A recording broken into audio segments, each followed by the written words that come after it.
she caught him in bed with his mistress, and instead of apologizing, he insulted her. She left divorce papers on the table and vanished.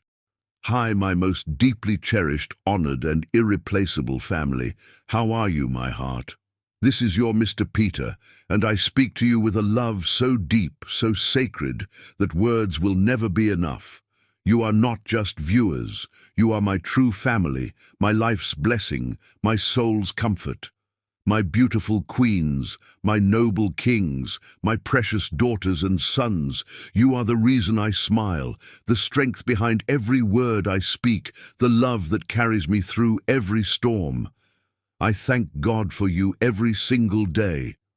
A prayer, so beautiful, it breathes heaven into your life.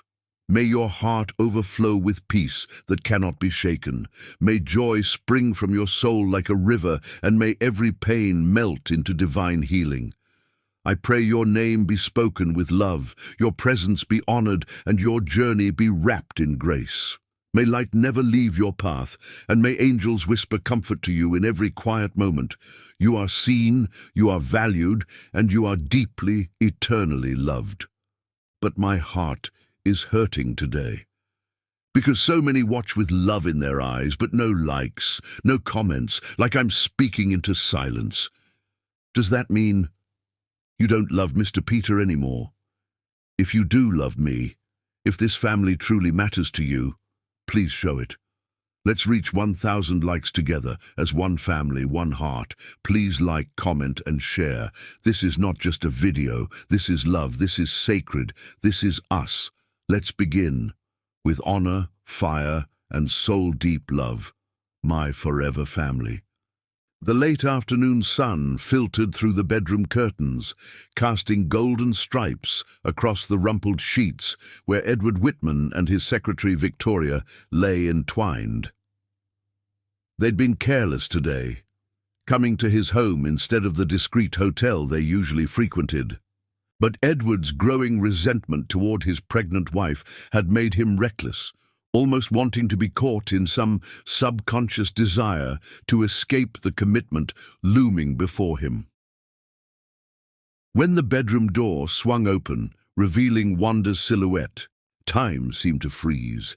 Victoria gasped, clutching sheets to her naked body, but Edward felt a strange calm wash over him. The inevitable had finally arrived. Wanda stood perfectly still, one hand instinctively cradling her 6-month pregnant belly, her beautiful features shifting from shock to pain to something worse.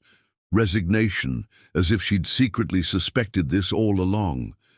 The silence stretched between them, thick with unspoken accusations and betrayal. Edward noticed how the afternoon light caught the wedding band on Wanda's finger. The same ring he'd slipped on with promises of forever just 3 years earlier. Her eyes, usually warm and expressive, had gone flat with shock, pupils dilated against her dark irises. He could see the rapid rise and fall of her chest as she struggled to control her breathing, to maintain the dignity that was so intrinsically part of her character. "Wanda," Edward said finally, his voice oddly detached even to his own ears. "You're home early." "Clearly," she replied, her melodic voice steady despite the slight trembling of her full lips. "The doctor's appointment didn't take as long as expected." Victoria scrambled for her clothes, mumbling incoherent apologies. Edward made no move to cover himself, instead watching his wife with something like defiance in his eyes.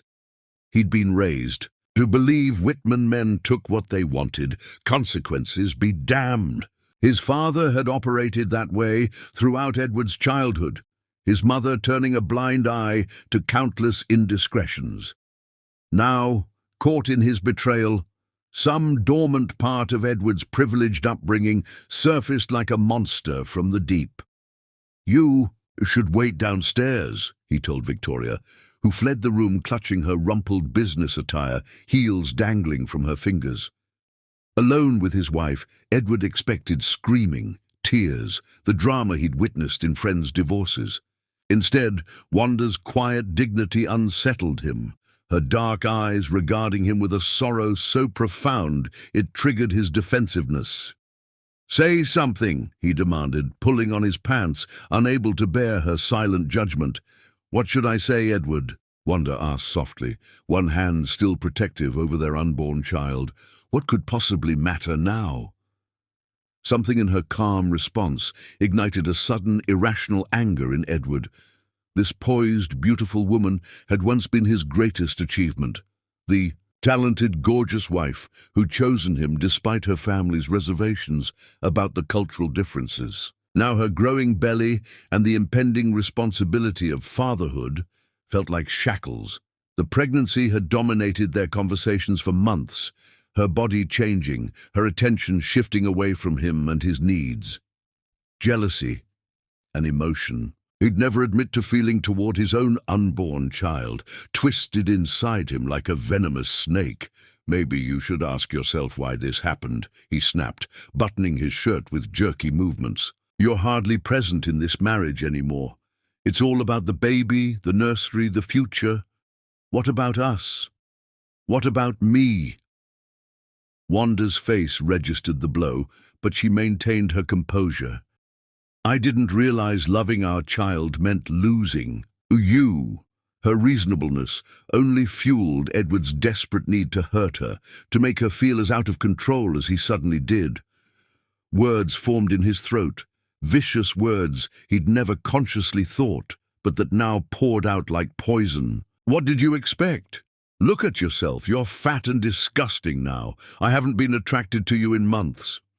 Edward watched the words land like physical blows but couldn't stop himself. "I never even wanted this baby. It was always your obsession, not mine. Maybe you should have focused more on being my wife than becoming a mother." The moment the words left his mouth, Edward felt a sickening lurch in his stomach. He didn't mean them, not really.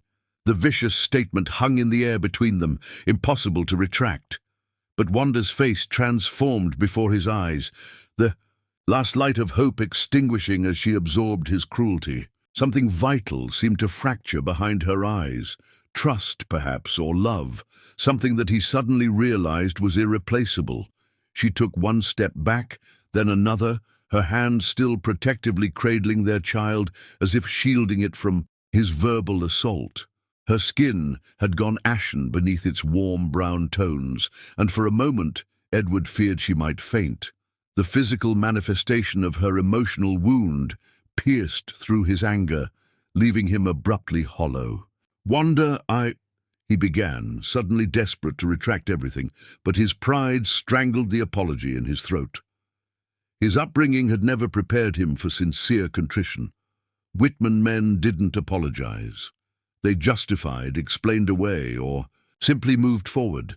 This fundamental flaw in his character, this inability to humble himself even when he knew he was catastrophically wrong, would cost him everything, though he couldn't yet comprehend the magnitude of what was slipping through. "His fingers, I see," she said simply, her voice hollow. "Thank you for your honesty." She turned and walked away, her shoulders straight despite the visible weight of his words. Edward stood frozen, listening to her measured footsteps down the hallway, too proud to follow, too ashamed to call out, telling himself she needed time to cool down, that they would talk later when emotions weren't so raw. That night, he slept in the guest room, giving her space. He heard her moving around occasionally, the soft opening and closing of drawers, but convinced himself this was just another marital spat that would resolve by morning. He rehearsed apologies in his head, but never rose to deliver them. Pride and shame wrestling beneath his skin. Surely she would understand once her emotions settled. Surely she would recognize that pregnancy had changed their dynamic, that he needed attention too. In the darkness, he justified his actions with the entitlement that had been his birthright as a Whitman heir, pushing away the voice of conscience that whispered he had crossed an unforgivable line.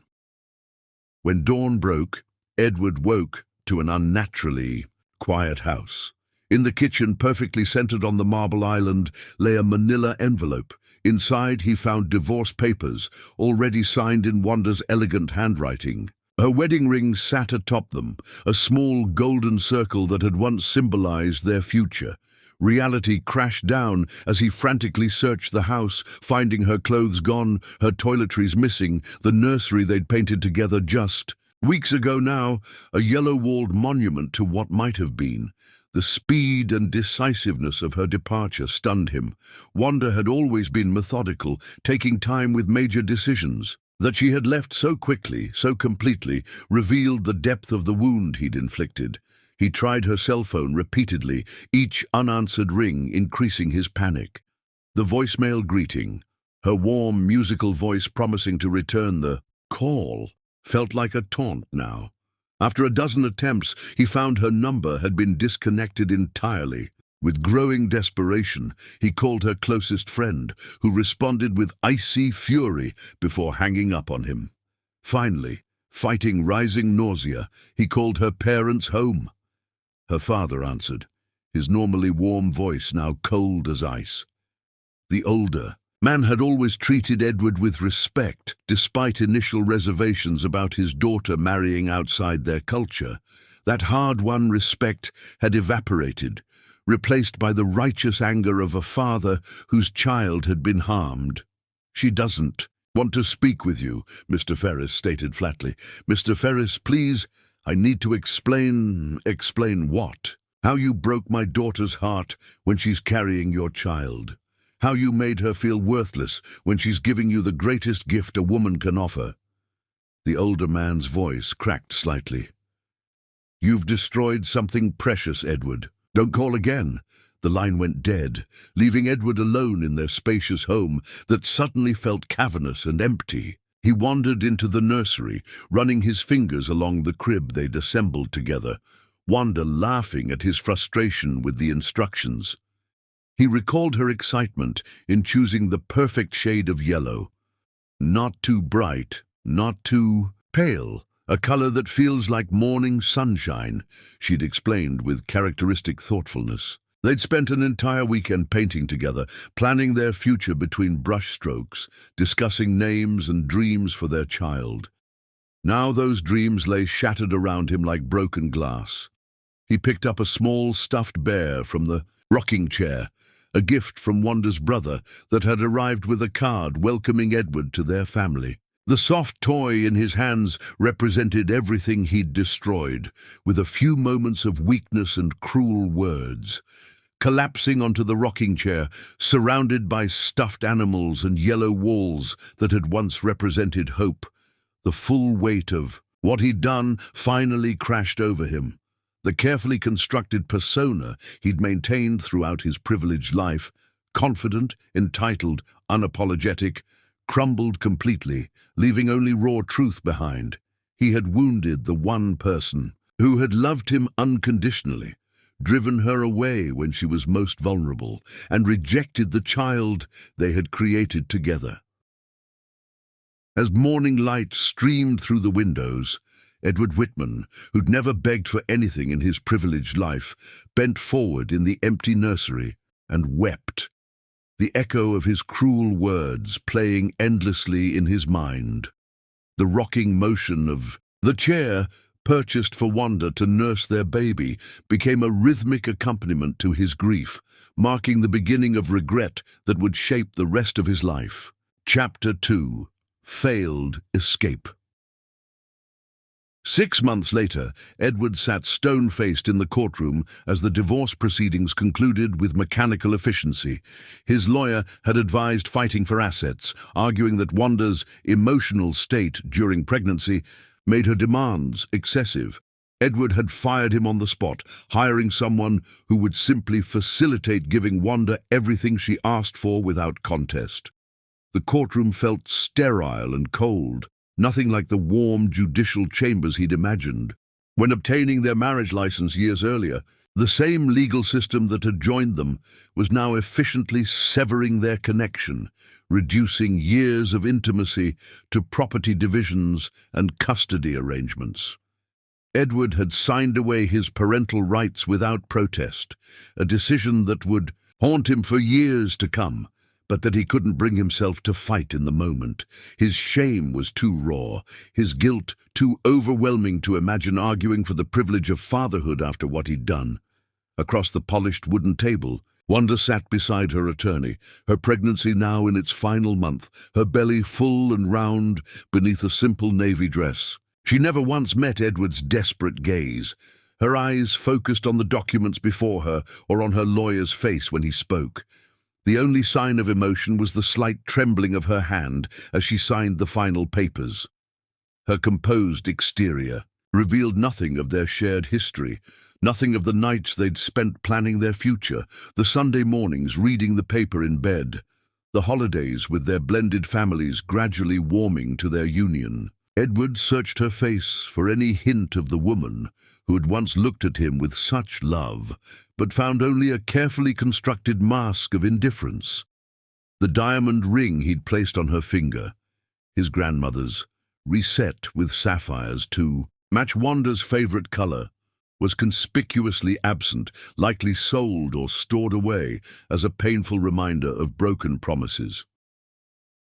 When the judge announced their marriage officially dissolved, Edward felt a physical pain in his chest, as if something vital had been surgically removed. He watched Wanda rise carefully, her brother Marcus appearing from the gallery to support her elbow as they exited. Edward took a half-step toward them before his own attorney placed a restraining hand on his arm, shaking his head slightly. The message was clear. She didn't want him anywhere near her.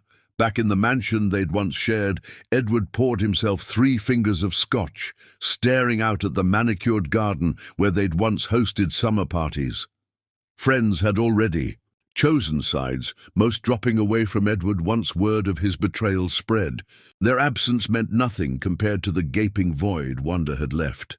The house echoed with memories, Wanda's laughter floating up the staircase, the soft melodies she'd play on the baby grand piano in the sitting room, her perfume lingering in rooms she hadn't entered in months. Edward drained his glass, the alcohol burning a path down his throat that couldn't begin to match the fire of his regret.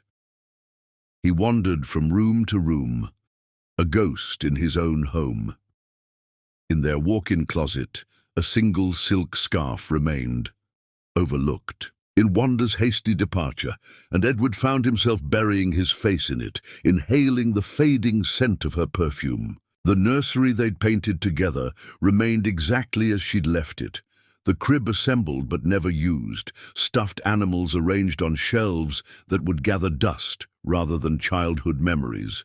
These physical remnants of their life together, and the future they'd planned, were almost unbearable. Yet Edward couldn't bring himself to change anything, as if preserving these spaces might somehow preserve the possibility of her return. When his phone rang, he answered without checking the caller, hoping against reason it might be Wanda. "Edward, it's Veronica." The sultry voice of his marketing director filled the line. They'd flirted harmlessly for months before his affair with Victoria. Unlike his secretary, Veronica was his equal, sophisticated, ambitious, and currently very available. "I heard about the divorce being finalized today. Thought you might need some company." 40 minutes later, her sports car purred into his circular driveway. Edward greeted her at the door, taking in her perfectly styled blonde hair, the red dress that hugged every curve, the sympathy in her blue eyes that didn't quite mask her predatory interest. "You poor thing," she cooed, running manicured fingers along his jawline. "Alone in this big house, let me help you forget, just for tonight." Edward led her upstairs, telling himself this was exactly what he needed, to move on, to prove to himself that life continued. In his bedroom, Veronica kissed him hungrily, skilled hands unbuttoning his shirt. He responded mechanically, muscle memory guiding his actions, while his mind remained detached. As she fastened his belt, Edward caught sight of a framed photograph he'd forgotten to remove. Wanda at the piano, head thrown back in laughter, her eyes meeting the camera with such love it seemed to reach through the glass. The sight of her beautiful face, her dark eyes shining, hit him like a physical blow. Veronica was unfastening his belt when he gently caught her wrists. "I can't," he said, surprised by the roughness in his voice. I'm sorry." She straightened, confusion and frustration crossing her features. "You're still hung up on her after she took you to the cleaners." "She took what was already hers," Edward responded, stepping away and rebuttoning his shirt with unsteady fingers. "And yes, I'm still hung up on her." Veronica's sympathy hardened to irritation. "Call me when you're actually ready to move on," she said, gathering her purse.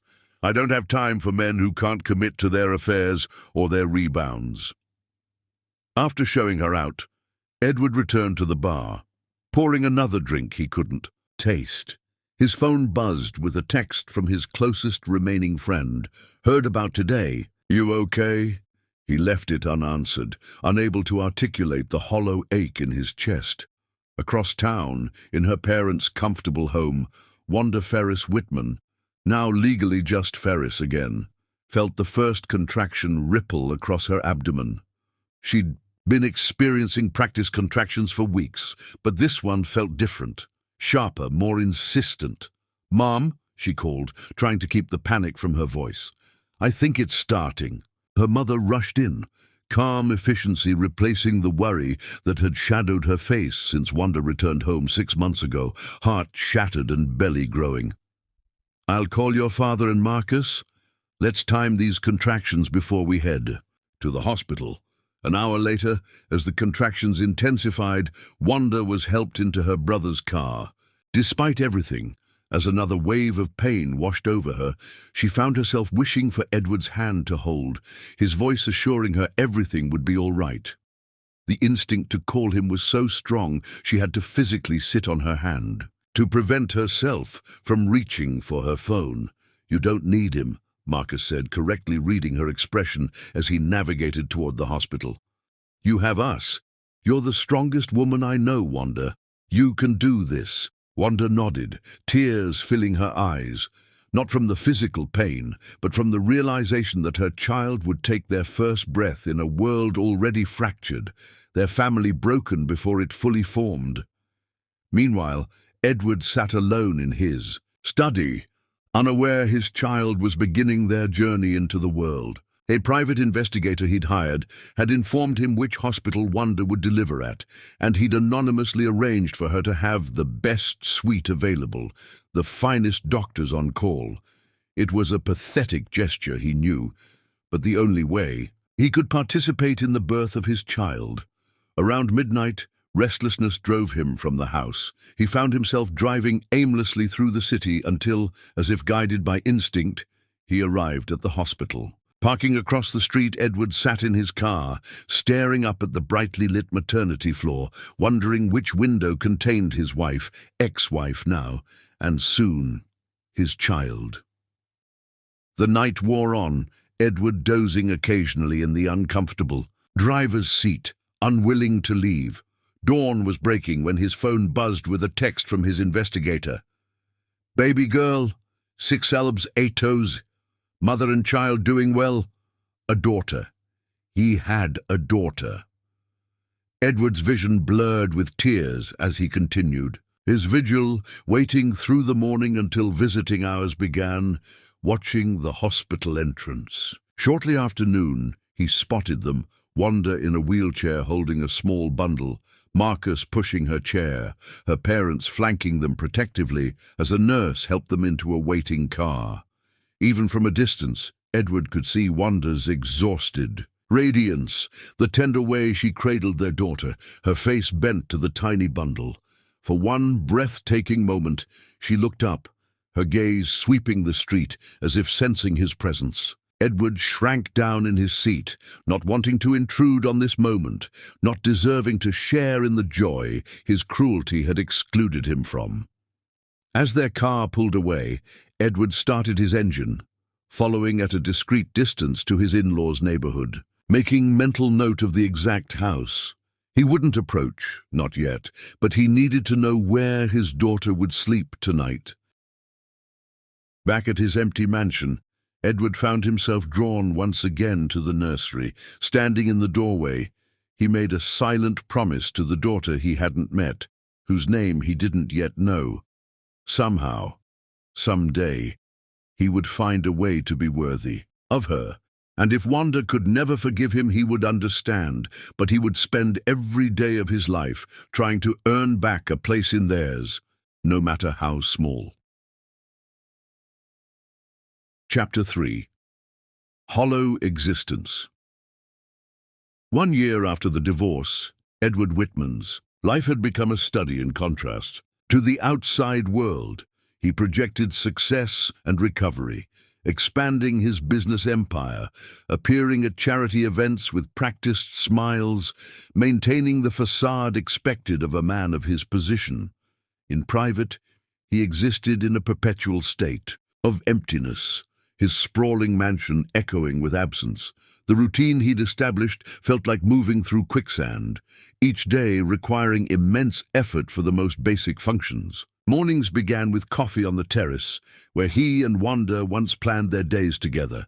Work provided temporary distraction, his natural business acumen functioning on autopilot, while his emotional life remained frozen in amber. Evenings were the worst, the hours stretching before him with no purpose beyond sleep that rarely came easily.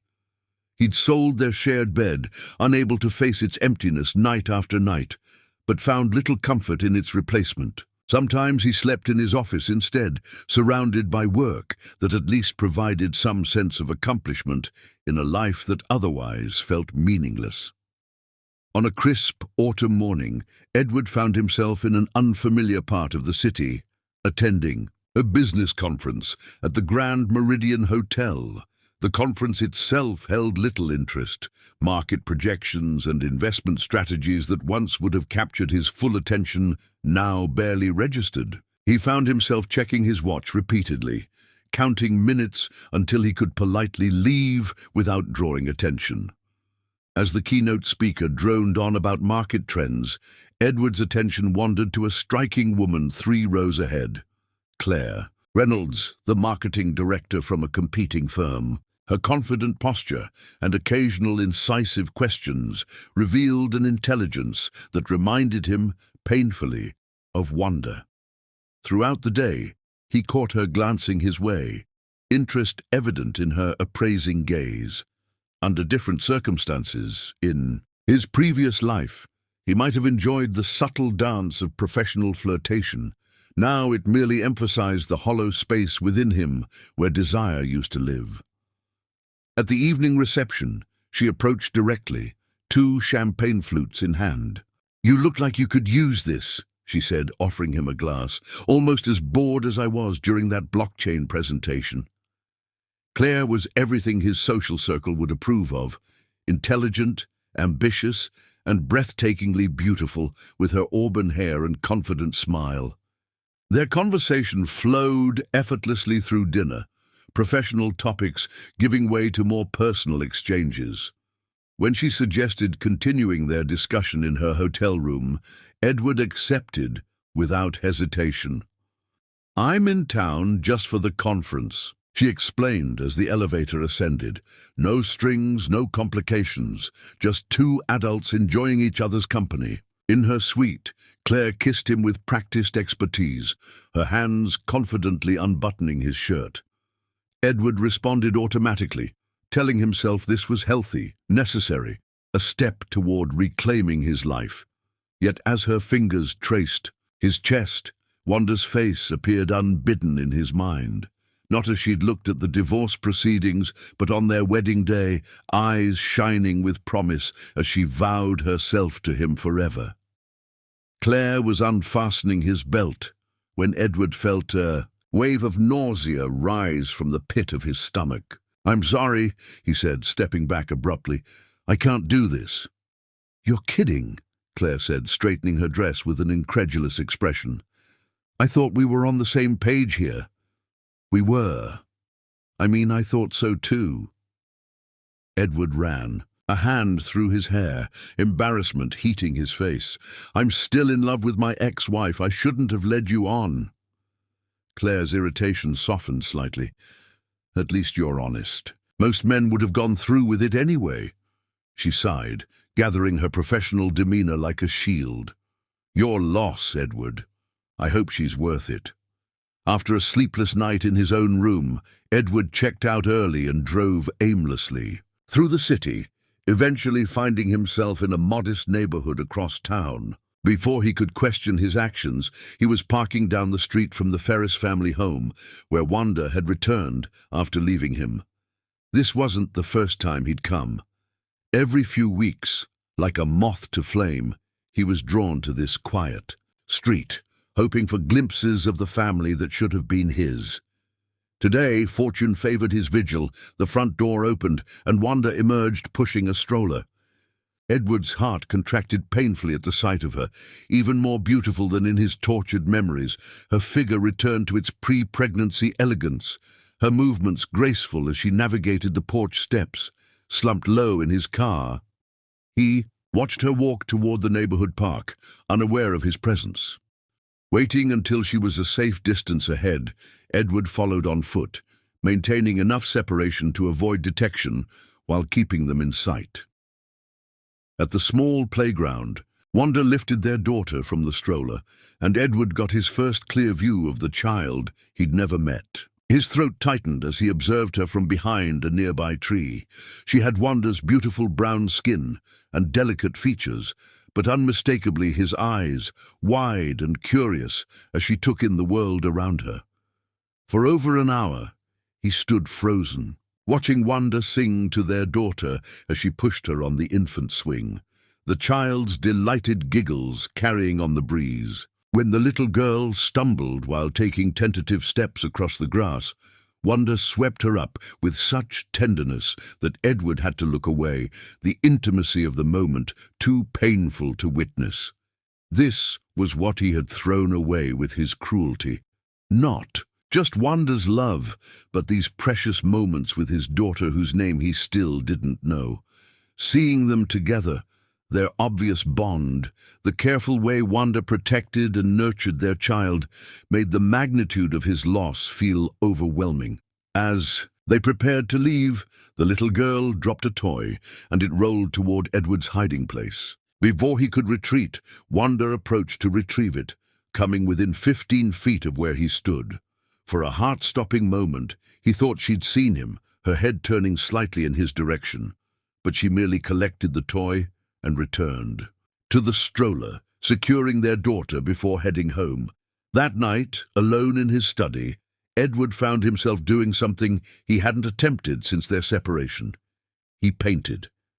Art had been their connection once, Wanda's music inspiring his rarely indulged talent for watercolors. Working until dawn, he created a piece from memory.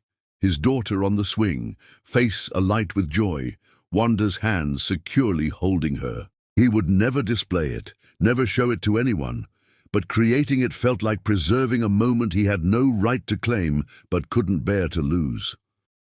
The following week, after another sleepless night haunted by thoughts of Wanda and their child, Edward accepted his friend Richard's suggestion to meet for drinks at an upscale bar. Richard, recently divorced himself, had been urging Edward to get back in the game for months.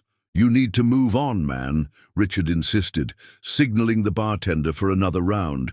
"It's been a year. Plenty of women would kill to land Edward. Whitman." "I'm not interested," Edward replied, the familiar refrain worn smooth with repetition, "because you haven't given anyone a chance." Richard nodded toward a stunning blonde at the end of the bar. "That woman has been checking you out. For 20 minutes, at least buy her a drink." To silence his friend more than anything, Edward approached the woman. Amanda, a flight attendant with a 3-day layover and an engaging smile. Their conversation was pleasant, her interest obvious. When she suggested continuing their evening at her hotel, Edward hesitated only briefly before agreeing. This time, he was determined to go through with it, to prove to himself that he could move forward. In her room, their kisses deepened, their bodies responding naturally to each other. Yet the moment things progressed to true intimacy, Edward found himself physically unable to continue, his body betraying his desperate attempt to connect with someone other than Wanda. "I'm sorry," he whispered, shame burning through him as he moved away. "This isn't about you." Amanda was kind in her disappointment. "Let me guess, ex-wife." Edward nodded, unable to meet her eyes. "Some wounds take longer to heal," she said simply. "Don't beat yourself up about it." After she left, Edward stood on the balcony until dawn, finally accepting the truth his heart and body had been telling him for a year. He remained completely, hopelessly in love with Wanda Ferris, regardless of whether she ever forgave him or allowed him back into her life. The realization brought no peace, only the certainty that his punishment, to love someone he'd hurt beyond repair, was both fitting and seemingly eternal. Chapter 4. First Rejection. As his daughter's second birthday approached, Edward could no longer bear his self-imposed exile from her life. For 2 years, he'd watched from a distance, collected scraps of information through mutual connections, and anonymously funded a trust for her future. It wasn't enough. Though terrified of rejection, he needed to at least try to be part of her life, their lives, in some meaningful way. The decision hadn't come easily. His therapist had cautioned against rushing the process, suggesting that any approach to Wanda needed to prioritize her comfort and boundaries rather than his desire for absolution. "This isn't about easing your guilt, Edward," Dr. Winters had explained during their session. "It's about what's best for your daughter and her mother. Are you prepared to accept whatever limits Wanda sets, even if they're more restrictive than you'd hope?" He'd spent weeks considering this question, examining his motivations with brutal honesty. Was he seeking contact to ease his own pain? Or did he genuinely believe his presence could benefit Arya? The answer wasn't simple, but he'd finally concluded that regardless of his personal desires, a child deserved to know her father, provided he could prove himself worthy of that role. For weeks, he crafted and discarded approaches, seeking the perfect words to express his remorse. Draft after draft of letters filled his wastebasket, each attempt seeming either too defensive or pathetically inadequate to address the magnitude of his betrayal. Email felt too impersonal, a phone call too easily ignored. Eventually, he settled on something concrete. An envelope containing certified checks covering 2 years of substantial child support payments he had calculated but never been asked to provide, along with a brief note requesting just 5 minutes of Wanda's time. The financial gesture wasn't meant as compensation. No amount could ever balance his absence, but as tangible evidence of his commitment to responsibility, something that couldn't be conveyed through apologies alone. He'd spent hours researching appropriate child support amounts, factoring in his considerable income, educational expenses, healthcare, and additional costs associated with raising a child in the city. The final figure was substantial, far exceeding court-mandated minimums, reflecting his desire to provide not just basic needs, but opportunities and security. On a brisk spring morning, Edward stationed himself outside Wanda's apartment building, where she had moved with their daughter after leaving her parents' home. His investigator had confirmed their routine. They typically left for the park around 10 on Saturdays. Heart pounding painfully against his ribs, he waited, rehearsing the careful apology he'd practiced for days. The neighborhood was modest but pleasant, tree-lined streets with well-maintained brownstones. Children's chalk drawings decorating the sidewalks, a far cry from the luxury high-rise where he'd moved after selling their shared home. He wondered if Wanda had chosen this area for its family-friendly atmosphere, or its distance from their former social circles. Either way, it seemed to suit the new life she'd built without him. Each passing minute intensified his anxiety until he found himself contemplating retreat. What right did he have to disrupt their lives? But before he could act on this impulse, the building door opened, revealing Wanda holding their daughter's hand, and Edward's carefully prepared words evaporated.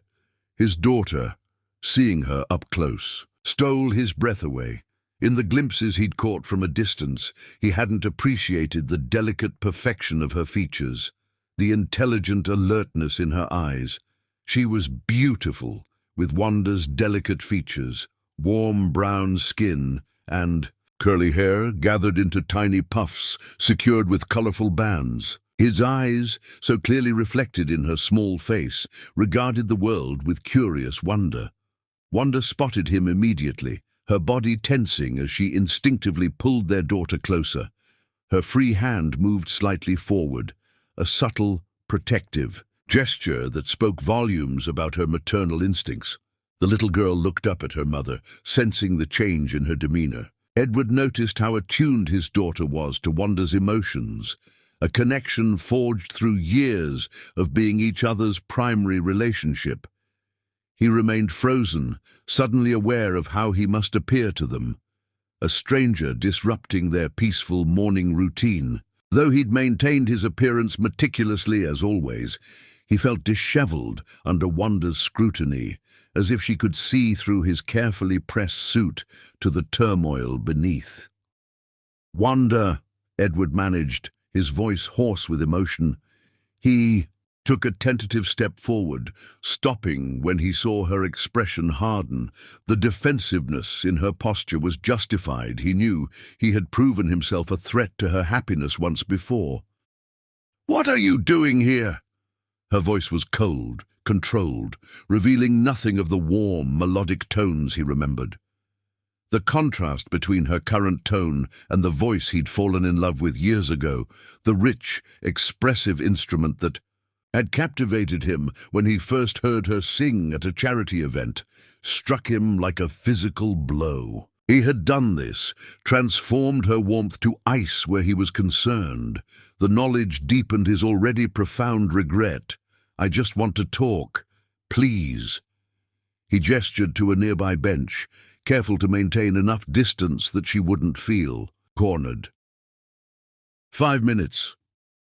Wanda glanced down at their daughter, clearly calculating the risk of this encounter. Her expression softened momentarily when she looked at the child, transforming her face back to something closer to the woman he remembered. "Arya, stay right beside Mommy, okay?" Arya. His daughter's name was Arya. The musical reference wasn't lost on Edward. Wanda had chosen a name connecting their child to her passion for music, a name both beautiful and meaningful. Wanda led Arya to the bench, keeping herself between the child and Edward as they sat. The little girl regarded him with innocent curiosity, unaware of his significance to her existence. 5 minutes, Wanda said, checking her watch pointedly. Edward cleared his throat, willing himself to focus, despite the overwhelming emotion of being so close to them. "I know I have no right to ask anything of you," he began, extending the envelope, "but this belongs to you and Arya. It's support I should have been providing all along." Wanda made no move to take it. "We don't need your money. It's not about need. It's about responsibility." "Responsibility?" A flash of anger broke through her composed exterior. "That's rich, coming from you." Edward pushed on, desperate to say what he'd rehearsed before she dismissed him entirely. "Wanda, I know I don't deserve your time, but I need to tell you how sorry I am. Those horrible things I said, they weren't true. I was a coward, and sorry doesn't undo what you did." Wanda cut him off, her voice low but intense. "Sorry doesn't erase those words from my memory or the months I spent believing them, wondering if there was something fundamentally unlovable about me that made you treat me that way." Her raw honesty hit him like a physical blow. Before he could respond, Arya tugged at her mother's sleeve, clearly bored with the adult conversation. "Park, Mommy! Swings!" Wanda smoothed her daughter's hair tenderly. "In a minute, baby." Gathering his courage, Edward addressed the real reason for his visit. "I'd like to be part of Arya's life. I know I have no legal right after signing away. Oh, custody, but you said you never wanted her." Wanda's voice turned razor-sharp. "Those exact words. You don't get to change your mind now that the hard part's done, now that she's walking and talking and becoming a person. I did that. I was there for the colic and the teething and the fevers, while you were, where exactly, living your life as if we didn't exist." Edward flinched, each word a deserved indictment. "I was wrong, so wrong. I've regretted those words. Every day since they left my mouth. Regret doesn't raise a child." Wanda stood, lifting Arya into her arms. "Your 5 minutes are up." In a desperate move, Edward placed the envelope on the bench. "Please, at least take this. It's Arya's by right." Wanda looked at the envelope, then back at him, her beautiful face a mask of contained fury and hurt. "We don't want anything from you." With a swift movement, she knocked the envelope to the ground, papers spilling across the sidewalk. "Stay away from us, Edward." As she walked away, Arya peered over her mother's shoulder, giving Edward a small wave that shattered what remained of his heart. He knelt to gather the scattered checks, each one representing months of financial support that could never compensate for his absence from his daughter's life.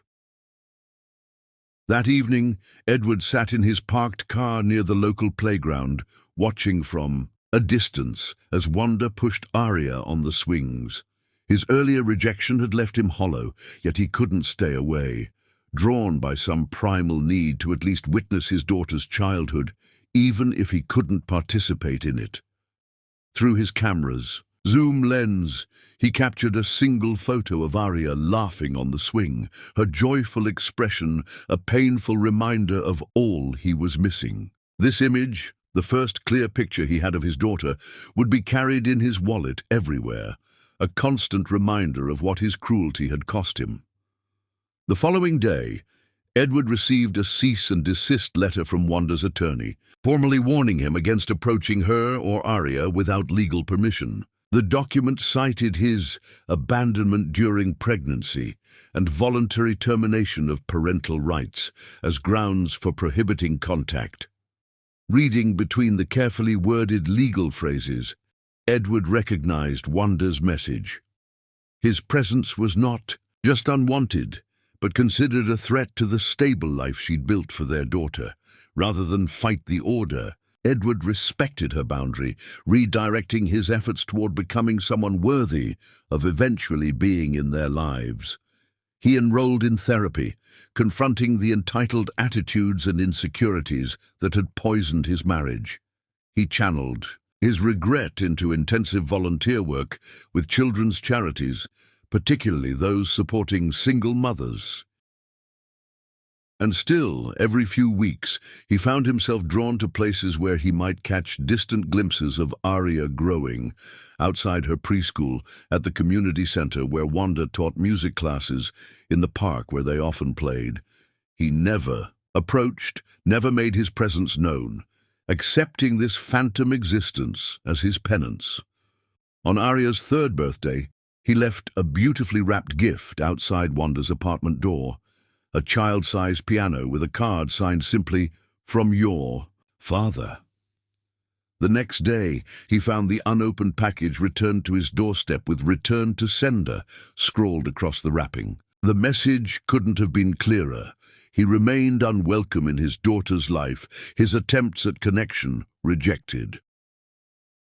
That night, standing in the nursery he'd never dismantled, Edward faced the crushing reality that his single moment of cruelty had potentially cost him a lifetime with his daughter. The yellow walls that had once represented hope now seemed to mock him, a shrine to what might have been had he not destroyed it with his own words. Yet despite the rejection, despite the legal warnings, despite every sign that Wanda would never forgive him, Edward made a silent promise to his absent child. He would keep trying, not in ways that disrupted the stable life Wanda had created, but in becoming the kind of man who might someday deserve a second chance. Whether that chance ever came or not, he owed it to Arya to become someone better than the man who had spoken those unforgivable words to her mother 2 years ago. With that resolution firm in his mind, Edward finally began dismantling the nursery, donating the unused baby items to a shelter for single mothers. Not as an acceptance of defeat, but as recognition that if he ever had a place in Arya's life, it wouldn't be through clinging to a past that never happened, but by proving through consistent actions that people, even deeply flawed ones, could change. Chapter 5. Failed Connections. 6 months after Wanda's first rejection, Edward found himself caught in a purgatory of his own making, legally barred from approaching his ex-wife and daughter, yet unable to move forward with his life. His therapist had suggested dating might help him heal, insisting that meaningful connection with someone new could potentially ease his fixation on the family he'd lost. "You need to create new memories, Edward," Dr. Foster had explained during their weekly session. "Your obsession with Wanda and Arya isn't healthy for anyone, especially when Wanda has made her boundaries clear." Though unconvinced, Edward allowed his college friend Michael to arrange an introduction to Jessica Winters, a divorced pediatric surgeon with, as Michael put it, no interest in drama, but a great appreciation for second chances. Their first date at a quiet restaurant had gone surprisingly well, Jessica's intelligent conversation and warm laugh providing Edward his first genuine enjoyment in years. By their third date, Edward found himself genuinely drawn to Jessica. Unlike the meaningless connections he'd attempted immediately after the divorce, this relationship held real potential. She understood the complexities of failed marriages, the weight of regret, and the challenging path of redemption. When she invited him to her elegant brownstone after dinner, Edward accepted with only slight hesitation. In her living room, Jessica poured them both a glass of wine, her hands steady and confident. Surgeon's hands, he thought, that saved children's lives daily. As they talked on her plush sofa, the conversation flowed naturally toward more intimate territory. When she leaned in to kiss him, Edward responded, surprising himself with the genuine desire he felt. "We can take this slowly," Jessica murmured against his lips, her eyes searching his. "I'd like that," Edward replied, following her as she led him toward her bedroom. Inside, the room bathed in soft lamplight, Jessica began unbuttoning his shirt, her touch gentle but assured. Edward tried to stay present, to focus on the beautiful, kind woman before him, rather than the ghosts that haunted him. As her fingers traced his chest, he closed his eyes, willing himself to feel only this moment. Yet, the moment her hands moved to his belt, Wanda's face appeared behind his eyelids, not in anger or pain, but as she'd looked on their wedding day, her eyes filled with trust he'd so thoroughly betrayed. His body responded immediately, tension replacing desire, an invisible wall descending between him and Jessica. She noticed immediately, surgeon's intuition attuned to subtle changes. "Edward, is everything okay?" "I'm sorry," he whispered, stepping back and refastening his shirt buttons with trembling fingers. "It's not you, you're not ready," Jessica finished for him, disappointment evident in her voice, but tempered with compassion. "I've been there." Humiliation burned through him. "I thought I want to be." "The heart heals on its own schedule," she said, adjusting her clothing with dignity. "And sometimes, when we've truly loved someone, a part of us never fully lets go." Her understanding only increased Edward's shame. "I should leave." "You could," Jessica acknowledged, "or we could finish our wine and talk. Friends rather than lovers, at least for now." Though grateful for her generosity, Edward knew continuing the evening would only prolong his embarrassment. After awkward goodbyes and promises to call that both knew were unlikely to be kept, he drove home through rain-slicked streets, self-loathing, his only companion. The next morning, Edward received a call from Richard Bennett, his former college roommate and now a mechanic who ran the garage Edward had used since college. Though they'd drifted apart after his divorce, Richard remained one of the few people who never judged Edward's mistakes. Your ex came in yesterday, Richard said without preamble. That old Honda of hers needs more work than it's worth. Edward's grip tightened on the phone. Wanda brought her car to you. She didn't know I still owned the place. Nearly walked out when she recognized my name, but she was already late for work and the car was making some nasty noises. What's wrong with it? Edward asked, already calculating costs in his head. Everything. Transmission's shot. Brake lines are corroded and the engine's burning oil. Told her to junk it, but she said she needs it to get to work and take the kid to preschool. Edward closed his eyes, picturing Wanda and Arya stranded on some darkened roadside. Can you fix it? Sure, but it'll cost more than the car's worth. She nearly cried when I gave her the estimate, then asked about payment plans. Richard paused. Look, I wouldn't normally get involved, but she's got a kid, man. Dangerous. Driving that thing. Fix it, Edward said without hesitation. Whatever it needs. Tell her it's covered under a manufacturer's recall or something. You sure about this? She seemed pretty determined not to take anything from you. She won't know it's from me. Just make sure they're safe, Richard. After hanging up, Edward sat at his desk, staring at the calendar where he'd secretly marked Arya's preschool events, the fall festival next week, the winter pageant in December. Though he never attended, knowing when they occurred gave him some tenuous connection to his daughter's life. 3 weeks later, while reviewing his company's quarterly reports, Edward received a text message that sent his heart racing. Stop interfering. In our lives, your guilt payments don't erase what you did, Wanda. She discovered his involvement with the car repairs. Edward stared at the message, reading and rereading the first direct communication he'd received from her in over 2 years. Despite its anger, despite its rejection, he treasured these words from her. Taking a deep breath, he typed, "Can we meet? Just for coffee, please." The response came faster than he expected. 5 p.m., Parkside Cafe, 15 minutes max. The Parkside Cafe sat equidistant between his office and Arya's preschool, neutral territory. Edward arrived 20 minutes early, securing a quiet corner table and ordering Wanda's favorite tea from memory, hoping the gesture might soften her approach. When she walked in, Edward's breath caught, though he occasionally glimpsed her from a distance. Seeing her up close after so long hit him with physical force. She wore her hair differently now, the long curls he'd loved replaced with a shorter, more practical style that still framed her face beautifully. Her eyes, once so warm when they looked at him, now held nothing but guarded wariness. "Thank you for coming," he said as she sat, ignoring the tea he'd ordered. "I'm only here to make something clear," Wanda replied, her voice controlled.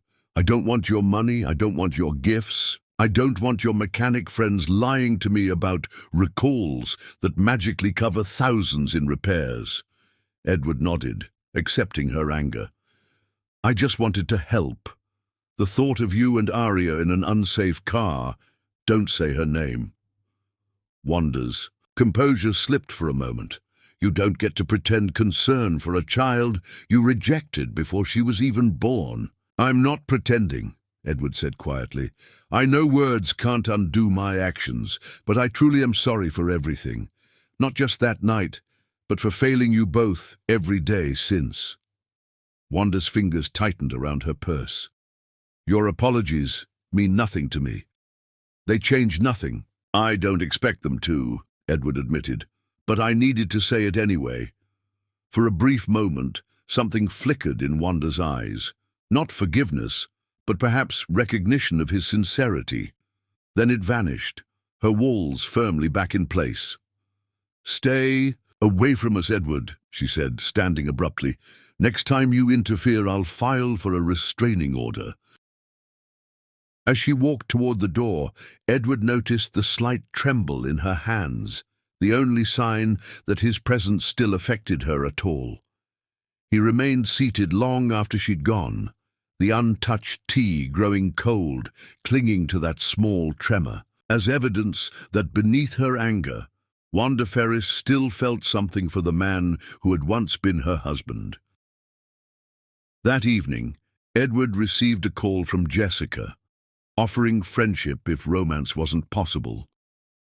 Though touched by her kindness, he declined, knowing he couldn't offer even friendship when his heart remained so thoroughly tethered to a woman who wanted nothing to do with him. His inability to connect with Jessica or anyone confirmed what he'd suspected for years now. His heart and body remained stubbornly, hopelessly loyal to Wanda, regardless of whether she ever forgave him. Chapter 6. Distant Observer. As another year passed, Edward settled into a pattern of watching his daughter grow from a safe distance. Though painful, these glimpses of Arya's life became essential to him, markers against which he measured the passing of time. He knew her favorite purple coat, the slightly lopsided way her hair was gathered into puffs on school mornings, and the skip in her step when she was particularly excited. Today marked Arya's 4th birthday, and Edward had spent weeks selecting the perfect gift, a child-sized violin, after overhearing a teacher mention Arya's fascination with the instrument during one of his discreet visits to observe her preschool's outdoor playtime. He'd had it custom-made, the finest craftsmanship available, with her name delicately inlaid in mother-of-pearl along the neck. Rather than risk another direct rejection, Edward arranged delivery through a specialty music shop, ensuring no connection could be traced back to him. The accompanying card said simply, "For Arya, who carries music in her name. Happy 4th birthday." That evening, Edward drove to Wanda's apartment building, parking across the street as he had countless times before. From his vantage point, he could see lights in their 3rd-floor window, imagining the birthday celebration taking place inside. Wanda's homemade chocolate cake, her specialty once upon a time, perhaps Wanda's brother Marcus making Arya laugh with his silly voices, the violin possibly being discovered among her presents. These imagined scenes were the closest he allowed himself to family life. These stolen moments of observation, his only participation in his daughter's childhood. Edward had respected Wanda's demand to stay away, never approaching them directly after their coffee shop confrontation, channeling his need for connection into distant vigilance instead. The building's security door opened, and Edward instinctively slumped lower in his seat. To his surprise, Wanda emerged alone, carrying what appeared to be a gift box, the violin he'd sent, still wrapped in its distinctive paper from the music shop. Her expression was not one of anger, but of weary resignation, her shoulders carrying the invisible weight of single parenthood and his persistent, unwanted attention. With determined strides, she walked directly toward his car, as if some sixth sense had led her to his hiding place. Edward considered driving away, but found himself frozen, caught in a trap of his own making. When Wanda reached his window, he lowered it reluctantly, preparing for justified anger. Instead, she simply placed the unopened gift on his passenger seat. "Stop," she said, the single word carrying exhausted finality rather than rage. Before he could respond, she turned and walked back toward the building, her posture rigid with suppressed emotion. Only then did Edward notice the "For Sale" sign posted near the building's entrance. She was moving, taking Arya somewhere he wouldn't find them so easily. The realization hit him with physical force. His constant hovering, his anonymous gifts, his distant observation, what he justified as love and concern, must have felt like stalking to Wanda, a persistent intrusion into the life she was trying to build without him. The following morning, Edward found himself parked outside Arya's preschool at drop-off time, knowing this might be his last opportunity to see his daughter before they disappeared to some new location. He watched from across the street as Wanda walked Arya to the entrance, kneeling to straighten her little backpack before kissing her goodbye. As other parents filed in and out, a teacher approached his car, her expression concerned. "Excuse me, sir? Can I help you with something?" Edward realized how suspicious he must look, an unknown man watching a preschool. "I'm sorry, I was just—" He fumbled for an explanation that wouldn't sound alarming. "Are you Aria Ferris's father?" the teacher asked unexpectedly. Startled by the direct question, Edward could only nod. "Miss Ferris mentioned you might be observing." Her diplomatic phrasing couldn't disguise the underlying concern. "I should let you know that we're required to report any unauthorized persons near school property." The implied threat was clear. His presence was not just unwelcome, but potentially reportable to authorities. "I understand," Edward said, starting his engine. "I'm leaving now." Before he could drive away, the teacher's expression softened slightly. "They're doing a parent showcase next Friday. The children are performing songs at 2 o'clock. It's open. To all family members?" She hesitated. "Perhaps that would be a more appropriate way to see your daughter." The unexpected kindness in her suggestion brought a lump to Edward's throat. "Thank you," he managed, though he knew attending would violate Wanda's boundaries. That evening, Edward received an unexpected text from Wanda. "Teacher said you were watching the school again. This needs to stop." Heart pounding, Edward typed his response carefully. "I'm sorry, I know it's wrong.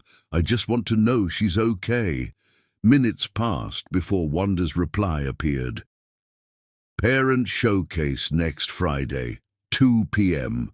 You can attend if you sit in the back and leave immediately after. No contact with Aria, no gifts, no approaching us." Edward stared at the message in disbelief. After years of rejection, this small concession felt monumental. "Thank you," he responded simply. "I'll respect your conditions completely." The week until the showcase passed with excruciating slowness. Edward purchased a new suit, had his hair trimmed, rehearsed how he would behave, where to sit, how to leave without drawing attention, how to control his emotions at seeing his daughter perform. When Friday finally arrived, Edward entered the preschool auditorium with pounding heart, selecting a seat in the back corner as instructed. Parents filled the rows ahead, chatting and laughing, smartphones ready to capture precious moments. The easy camaraderie of these families, this normal, everyday ritual of parenthood, highlighted all he had lost through his own actions. The children filed onto the risers at the front, each class identified by differently colored T-shirts. Edward spotted Aria immediately. Purple shirt, hair adorned with matching ribbons, tiny face serious with concentration. She was taller than he expected, her movements more coordinated than the last time he'd glimpsed her playing.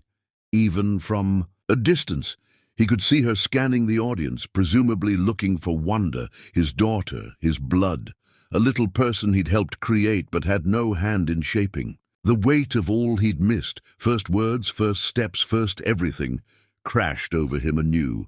The children began singing, simple melodies accompanied by enthusiastic hand motions. When Aria's class performed "You Are My Sunshine," Edward had to grip his seat to remain in place, tears threatening, despite his determination to maintain composure. He hadn't known his daughter could sing, hadn't known she'd inherited Wanda's perfect pitch and natural musicality. As the program concluded, parents surged forward to collect their children, cameras flashing, voices calling out praise.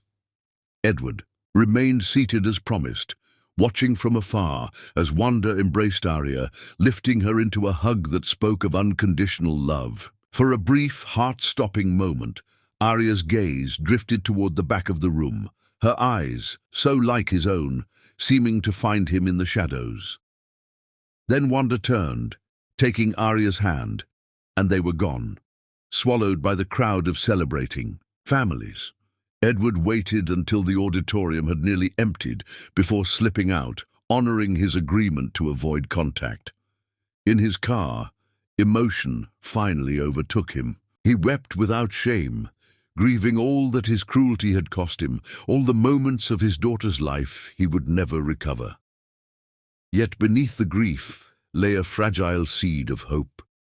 Wanda had allowed this small connection, this tiny window into their world. Perhaps someday there might be room for more. 3 days later, Edward received another text from Wanda. "We're moving next weekend. New job, new school district." The message contained no address, no invitation to know where they were going. Its purpose was clear, to inform him that his distant observations would no longer be possible. His heart sank, but he forced himself to respond respectfully. "I understand. Thank you for letting me know. Wishing you both the best in your new home." Wanda's final text arrived moments later. "She asked about you after the showcase. I told her you were her father, but that you live separately from us. That's all she needs to know for now." For now. 2 small words that carried enormous significance. Not forever or always, but for now, suggesting the possibility, however remote, that someday the situation might change. It wasn't forgiveness, wasn't even acceptance, but it was the first acknowledgement that Edward existed in Arya's consciousness as something other than a complete absence. That night, Edward finally dismantled the nursery he'd preserved for 4 years, donating the unused baby items to a women's shelter. As he carefully removed the yellow paint from the walls, he made a decision. No more watching from shadows. No more anonymous gifts. No more pretending he could be part of their lives from a distance. If he truly loved them, he would respect Wanda's boundaries completely, focusing instead on becoming the kind of man who might someday deserve a second chance at fatherhood, should such an opportunity ever arise.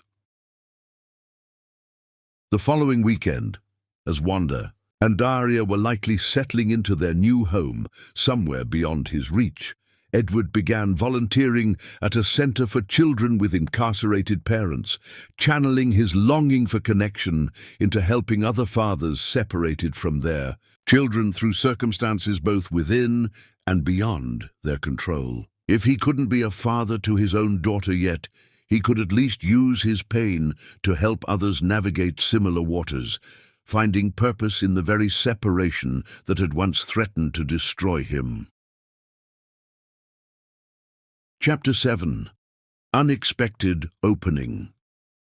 2 years had passed since Wanda and Arya moved away, 2 years during which Edward had honored his promise to respect their boundaries. He'd redirected his energy into building a better version of himself, continuing therapy, expanding his volunteer work with children's programs, and restructuring his business to support community development projects. Though he still carried Arya's photograph in his wallet, he'd stopped searching for glimpses of her and Wanda, accepting that his role in their lives, if it ever existed again, would be on Wanda's terms, not his. On a rain-soaked Tuesday evening, Edward was working late. In his office, when his cell phone rang with an unfamiliar number, he answered automatically, expecting a business call. "Edward, it's Marcus." The voice of Wanda's brother, whom he hadn't spoken to since before the divorce, sent Edward's pulse racing. Marcus had been fiercely protective of his sister after the separation, his cold fury at Edward's betrayal second only to Wanda's father's. Hearing his voice now, without immediate hostility, was so unexpected that Edward found himself momentarily speechless. "There's been an accident." The world tilted sharply as worst-case scenarios flashed through Edward's mind, his throat constricting with sudden terror. "Wanda? Arya? They're okay," Marcus clarified quickly. "It's me. I'm in Metropolitan Hospital. Collapsed lung, some internal bleeding. They're keeping me for observation." Edward exhaled sharply, relief washing through him. "I'm sorry to hear that, but why?" "Wanda's with me," Marcus interrupted.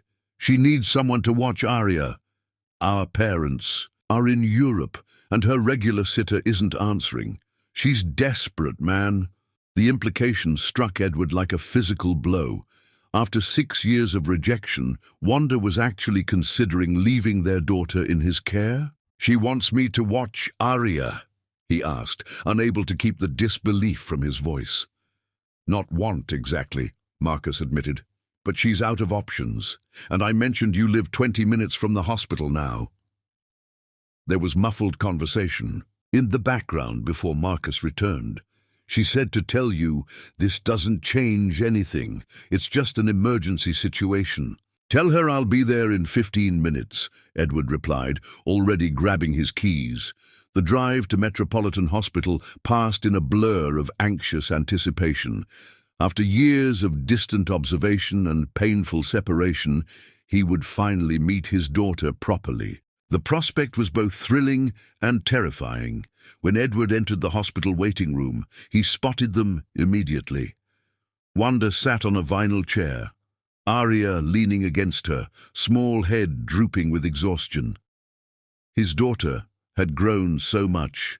No longer the toddler he remembered, but a school-aged child with gangly limbs and her mother's delicate features. Wanda looked up, her expression guarded as he approached. 6 years had only enhanced her beauty, though new lines of worry framed her eyes and silver threads now appeared at her temples. Without makeup, dressed in casual clothes likely grabbed in haste, she was still the most breathtaking woman he'd ever seen. "Thank you for coming," she said formally, as if addressing a distant acquaintance rather than the man she'd once vowed to love forever. Edward nodded, maintaining a respectful distance. "How's Marcus?" "Stable. They're running more tests." She turned to the drowsy child beside her. "Arya, remember I told you about your father? This is him, Edward." Arya straightened, studying him with curious eyes so like his own. "You're my dad?" The simple question, spoken in a clear, confident voice, nearly undid him. "Yes," he managed, kneeling to her level. "I'm very happy to meet you. Mommy says you live far away. That's why you never visit." Edward glanced at Wanda, understanding. This was the explanation she'd given their daughter. "That's right," he agreed, following her lead. "But I'm here now." Wanda stood, gathering her purse. "Arya needs dinner and proper sleep. I've written everything down." She handed him a neatly folded paper. My address, her bedtime routine, food allergies, emergency contacts. Her voice remained businesslike, betraying no emotion. "I should be back by midnight." "Take as long as Marcus needs," Edward assured her. "We'll be fine." "Arya," Wanda said, kneeling to hug their daughter tightly. "Be good for your father." "I'll see you soon." "Will Uncle Marcus be okay?" Arya asked, bottom lip trembling slightly. "He's going to be just fine," Wanda promised. "Mommy just needs to stay with him tonight." After one last embrace, Wanda straightened, addressing Edward with quiet intensity. "Thank you for doing this, but please understand, this doesn't change our arrangement." "I understand," Edward replied sincerely. "I'm just glad I can help." The drive to Wanda's new home was filled with Arya's surprisingly articulate conversation, her initial shyness giving way to natural curiosity. "Do you like pizza? What's your favorite color? Do you know how to play checkers?" Edward answered each question carefully, treasuring this unexpected glimpse into his daughter's personality. She was bright, observant, and startlingly direct, a perfect blend of Wanda's warmth and his analytical nature. Wanda's home proved to be a modest but charming townhouse in a family-friendly neighborhood. Inside, photographs lined the walls. Arya, at various ages, Wanda with her parents and brother, but no sign of Edward anywhere. It was as if his existence had been carefully excised from the family narrative. Following Wanda's detailed instructions, Edward prepared the simple pasta dinner she'd planned, marveling at how easily Arya accepted his presence. As they ate, she chatted about school, friends, and her music lessons, offering Edward a precious window into the life he'd missed. "Mommy says I got my voice from her, and my eyes from you," Arya announced between bites. "What else did I get from you?" Edward considered the question carefully. Maybe your curiosity. I've always asked a lot of questions too. This seemed to satisfy her. After dinner, Edward followed the bedtime routine Wanda had meticulously documented. Bath, teeth brushing, one chapter from her current book. As he tucked Arya into bed, she regarded him solemnly. Are you going to visit more now? The innocent question pierced Edward's heart. I'd like that, he answered truthfully. But that's something for your mom and me to figure out. Arya nodded, accepting this adult complexity with surprising grace. I'm glad you came today. I am too, Edward whispered, emotion tightening his throat. Good night, Arya. After his daughter fell asleep, Edward wandered the living room, studying. Photographs that documented the years he'd missed. Arya's first day of kindergarten, dance recitals, birthday parties. On the mantel sat a framed certificate declaring Wanda Ferris Teacher of the Year at Hamilton Elementary School, evidence of the career she'd built while raising their daughter alone. Near midnight, headlights swept across the living room as Wanda's car pulled into the driveway. Edward met her at the door, keeping his voice low to avoid waking Arya. How's Marcus? Better. They're keeping him overnight for observation. Wanda looked exhausted, dark circles shadowing her eyes. How was Arya? Perfect, Edward said truthfully. She's an amazing child, Wanda. Something in his tone must have revealed the depth of his emotion, because Wanda's carefully maintained facade cracked slightly. She sank onto the sofa, covering her face with her hands.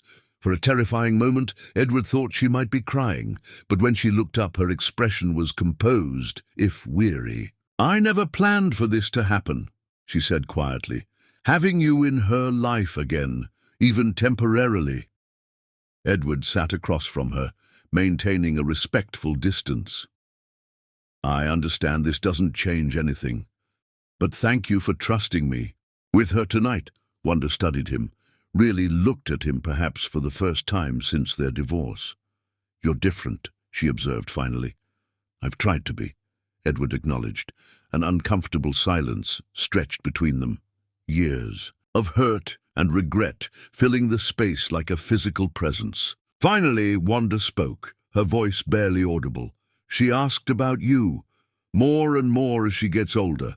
I've never known what to say. Edward absorbed this revelation carefully, recognizing the implicit question. What would you like me to be to her, Wanda? She shook her head, fatigue evident in every line of her body. I don't know. I've spent 6 years protecting her from being hurt by you. I would never hurt her, Edward said with quiet conviction. But I understand why you wouldn't. Believe that. Wanda's eyes met his, searching for something. Sincerity, perhaps, or evidence of the change she'd noted. Whatever she saw must have satisfied some question, because she nodded slightly. Marcus will need help during his recovery. I'll have to take some time off work, but I can't miss too many days. She left the implication hanging. I could help, Edward offered cautiously. With Arya, I mean. After school, or whenever you need. He held his breath, waiting for the rejection he'd grown accustomed to. Instead, Wanda surprised him. I'll think about it, she said, rising from the sofa in clear dismissal. Thank you again for tonight. As Edward drove home, emotions warred within him. Elation at having spent precious hours with Arya, hope at Wanda's tentative opening, and anxiety about what came next. For the first time in 6 years, he allowed himself to imagine being part of his daughter's life in some meaningful way, however limited. The possibility, however fragile, felt like dawn breaking after an endless night. Chapter 8. Careful Steps. Over the following weeks, a fragile new pattern emerged. As Marcus recovered from his injuries, Edward received occasional texts from Wanda requesting his help with Arya, picking her up from school when Wanda needed to work late, watching her during weekend hospital visits. Each interaction was carefully structured, with clear boundaries and explicit end times, but they represented more connection with his daughter than Edward had experienced in the previous 6 years combined. Edward approached these opportunities with methodical care, determined to prove himself trustworthy. He arrived early for every pickup, followed Wanda's instructions to the letter, and never overstepped by suggesting additional time or activities beyond what she requested. Each moment with Arya felt like a gift he'd done nothing to deserve, but was desperate to honor.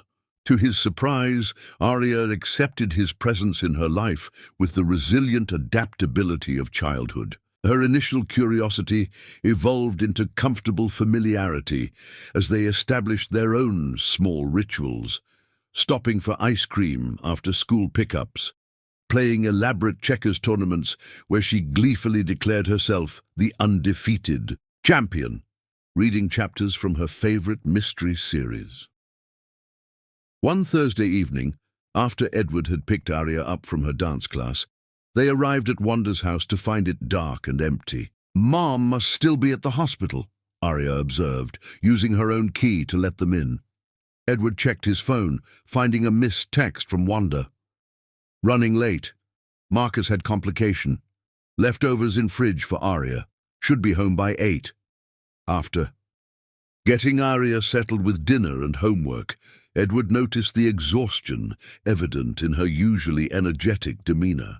"Tough day at school?" he asked, sitting beside her at the kitchen table. Arya nodded, pushing homework aside with uncharacteristic frustration. "We had presentations today. I messed mine up." "Everyone makes mistakes," Edward assured her. "I'm sure it wasn't as bad as you think." "Mom's been so tired," Arya continued, revealing the true source of her distress. "She thinks I don't notice, but she falls asleep on the couch almost every night, and she's not singing anymore." Edward felt a pang at this insight into their daily life. Wanda not singing was indeed concerning. Music had always been as essential to her as breathing. "Your mum has a lot on her plate right now, with your Uncle Marcus being sick." "It's not just that," Arya insisted with surprising perception. "She was tired before that too. She works all the time." The implication was clear. Wanda was exhausted from single-handedly maintaining their life, a burden Edward had forced her to carry through his actions years ago. The knowledge settled like a weight on his chest. "Why don't you get ready for bed?" he suggested gently. "I'll help you with homework in the morning if your mom says it's okay." After Arya was bathed and pajama-clad, Edward tucked her into bed, reading the agreed-upon single chapter from her book. As he prepared to leave her room, Arya's small voice stopped him. "Dad? Could you stay until I fall asleep?" "Dad." She'd never called him that before, always carefully using Edward as Wanda had presumably instructed. The simple word nearly undid him. "Of course," he managed, sitting beside her bed in the dimly lit room. Within minutes, Arya's breathing deepened into sleep. Edward remained watching her, memorizing the peaceful features of his daughter's face, storing this moment among his most precious memories. He was so absorbed that he didn't hear Wanda enter until she spoke from the doorway. "You got her to sleep already?" Edward rose carefully to avoid waking Arya. She was pretty tired, said she had a rough day at school. They moved to the living room where Edward noted the dark circles under Wanda's eyes, the slight droop in her usually perfect posture. Arya's observations had been accurate. Wanda was exhausted to the bone. "How's Marcus?" he asked as she collapsed onto the sofa. "Better now. False alarm." She rubbed her temples, where tension headache clearly threatened. "Thank you for staying. Late. I should have called." "It's no problem," Edward assured her. "I'm happy to help any time." Wanda's gaze sharpened slightly, despite her fatigue. "Why are you doing this, Edward? Really?" The question surprised him with its directness. "Because she's my daughter," he answered honestly, and because you needed help. For 6 years you sent gifts and watched from a distance. Why the change? Now, Edward considered his response carefully. I realized I was trying to ease my own guilt rather than actually helping either of you. Watching from afar was selfish. It gave me some connection without respecting what you needed. Something in his answer seemed to satisfy her, because Wanda nodded slightly before closing her eyes, head resting against the sofa cushions.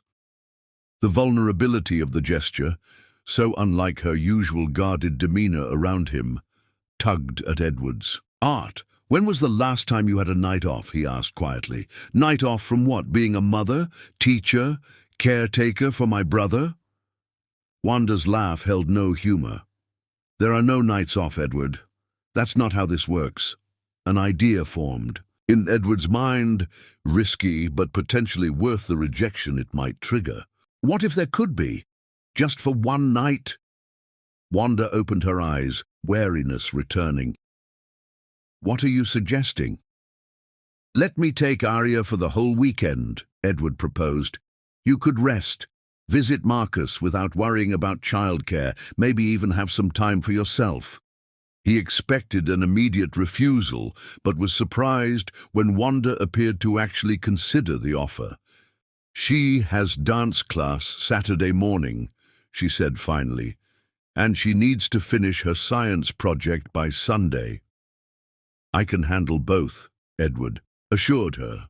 Hardly daring to believe she might agree, Wanda studied him, conflict evident in her expression. She'd stay at your place? Edward nodded. I have a guest room that could be hers.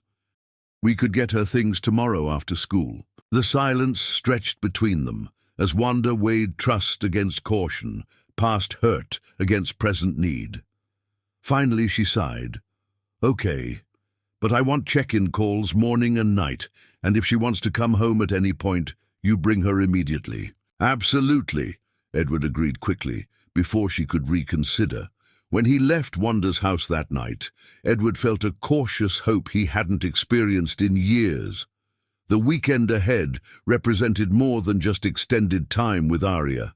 It signified Wanda's first willingness to truly trust him since their marriage imploded. The following day, Edward left work early to prepare his apartment for Arya's visit. The guest room, previously an unused space filled with storage boxes, was transformed with new linens in bright colors, a reading lamp beside the bed, and a small desk for homework. He stocked the refrigerator with foods Arya had mentioned liking, rented several family movies, and even purchased the specific brand of bubble bath Wanda always used for her. When he arrived to pick up Arya after school, Edward was surprised to find Wanda home early, an overnight bag already packed for their daughter. I wrote down her schedule, Wanda explained, handing him a detailed itinerary. Dance class is at 10 tomorrow. Her instructor's number is there if you have questions about her costume. Her science project materials are in the blue folder. She knows what needs to be done, but might need help with the presentation board. We'll manage, Edward assured her, touched by her thoroughness. When Arya emerged from her room, clearly excited about the weekend ahead, Wanda knelt to hug her tightly. Be good for your father, she instructed, her voice steady despite the anxiety Edward could sense beneath her composed exterior. Call me tomorrow morning, okay? Okay, Mom, Arya agreed easily. You should take a bubble bath while I'm gone. You always say they make everything better. Wanda laughed, a genuine sound that momentarily lightened the shadows under her eyes. That's a wonderful idea. She rose, addressing Edward with quiet intensity. Remember our agreement. I'll honor it completely, he promised. The weekend progressed better than Edward could have hoped. Arya's delight at having her own space in his apartment, her enthusiasm for making pizza together on Friday night, her concentration during her Saturday dance class, each moment felt miraculous to Edward, who had once resigned himself to never experiencing such ordinary pleasures of fatherhood. On Sunday afternoon, as they put finishing touches on her science project, Edward's phone rang with Wanda's number. "Everything okay?" he answered, immediate concern in his voice. "Fine," Wanda assured him. "I just—" She hesitated. "The house is so quiet. I thought I'd see if you wanted to bring Arya home for dinner. I could cook for all of us." Edward nearly dropped the phone in surprise. Wanda was inviting him to dinner. Meal together, the three of them, like a normal family. "We'd love that," he managed, glancing at Arya, who looked up with interest from her project. "What time?" 6? Nothing fancy, just pasta. When they arrived at Wanda's house that evening, Edward was struck by subtle differences. Fresh flowers on the table, the delicious aroma of proper cooking rather than quick weeknight meals, and most surprisingly, Wanda herself looking rested for the first time in weeks, wearing a casual dress instead of her usual practical work clothes. Dinner passed with surprising ease, Arya dominating conversation with stories about their weekend adventures. Edward contributed occasional details, careful not to overstate his role or suggest any presumptions about future arrangements. Wanda remained quiet but attentive, her expression thoughtful as she observed the comfortable dynamic between father and daughter. After Arya went to prepare for bed, Edward helped Wanda clear the table, falling into a rhythm that felt hauntingly familiar from their married days. "Thank you," Wanda said quietly as they worked. "Not just for the weekend, but for—" She gestured vaguely. "Being reliable. Showing up when you said you would." "Of course," Edward replied, recognizing how significant this simple acknowledgement was coming from her. "How was your weekend?" "Good," she admitted. "I slept for 12 hours straight Friday night. Spent time with Marcus without watching the clock. Even played piano for a while yesterday." "You played again?" Edward couldn't hide his pleasure at this news. "Arya mentioned you hadn't been singing lately." "I was worried." Wanda looked surprised, then thoughtful. "She notices more than I give her credit for." "She loves you very much," Edward said simply. "She hates seeing you tired." A shadow of vulnerability crossed Wanda's face before she quickly masked it. "Being a single parent isn't easy," she acknowledged, "but we've managed." "You've done an incredible job with her," Edward said sincerely. "She's amazing, Wanda. Smart, kind, confident. Everything good in her comes from you." Wanda shook her head slightly. "Not everything. Her analytical thinking, her curiosity, the way she considers problems from multiple angles, that's all you." The acknowledgement that Edward could see himself in their daughter, that Wanda recognized his imprint on Arya, despite his absence, felt like a precious gift. They finished cleaning in comfortable silence, the tension that had characterized their interactions for years temporarily suspended. As Edward prepared to leave after saying goodnight to Arya, Wanda walked him to the door. "She called you Dad all weekend?" Edward nodded. "Is that okay? I didn't suggest it." "It's fine." Wanda seemed to be weighing her next words carefully. "Marcus is moving to his own place next week. His recovery's going well, but Arya's grown. Used to having you around." Hope flickered in Edward's chest. "I'm happy to continue helping however I can." Wanda nodded, decision apparently made. "Thursdays are always difficult with her dance class and my late faculty meeting. Perhaps you could pick her up regularly?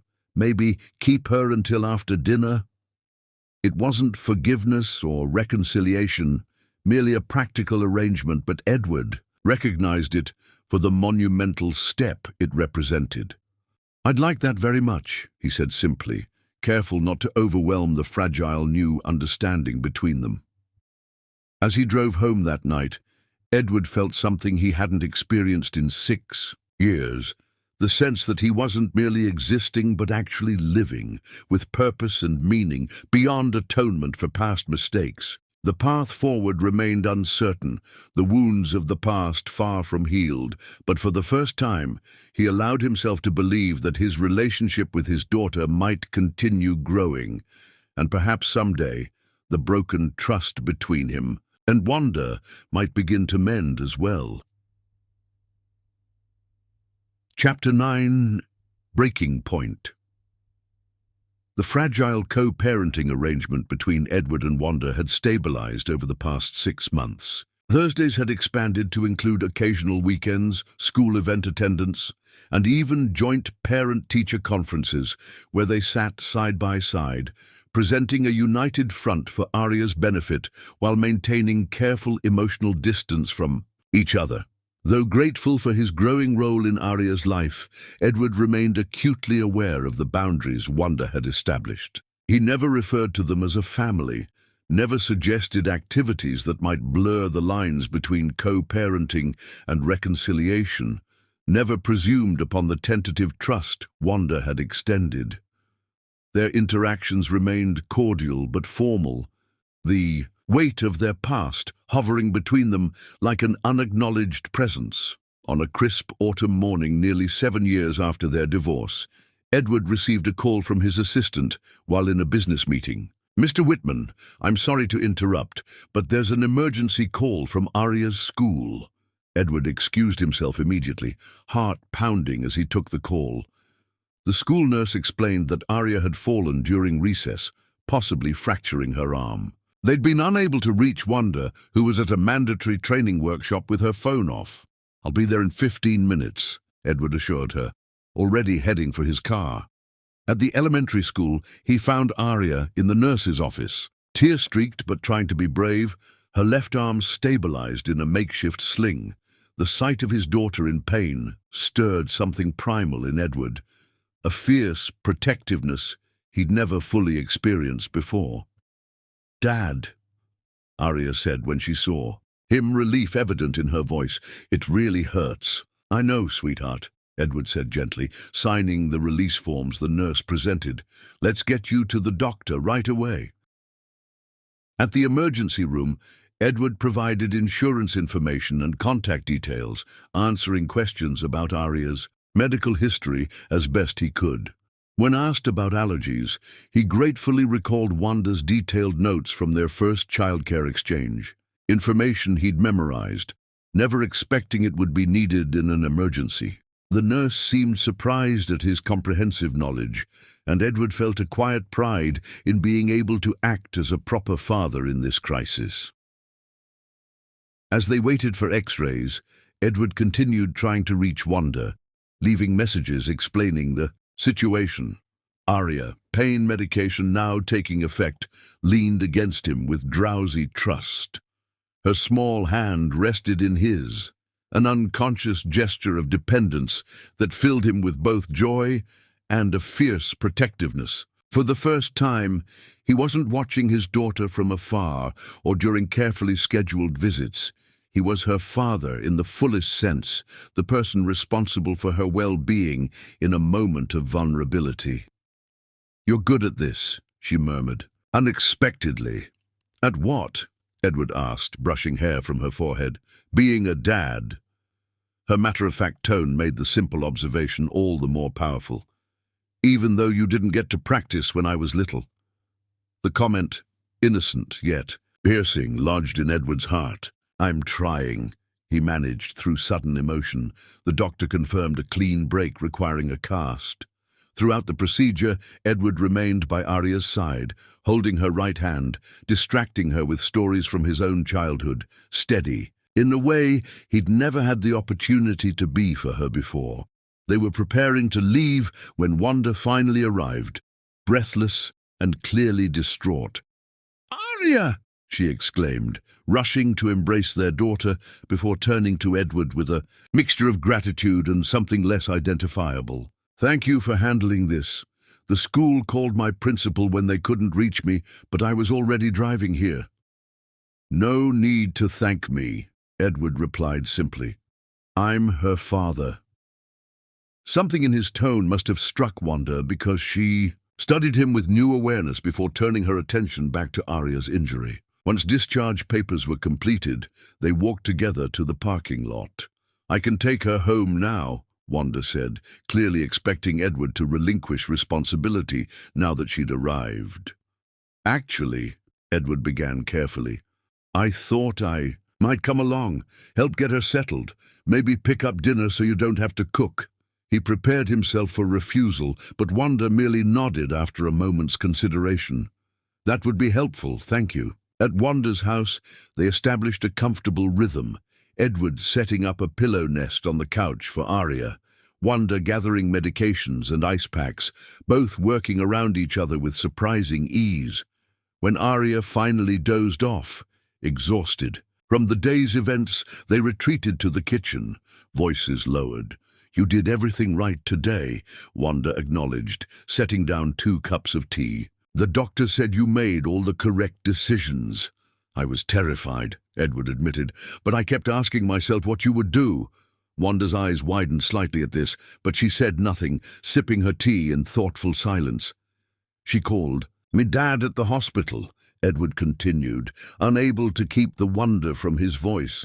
Said I was good at it, even without practice. Something shifted in Wanda's expression then, a softening around her eyes, a slight trembling of her usually steady hands.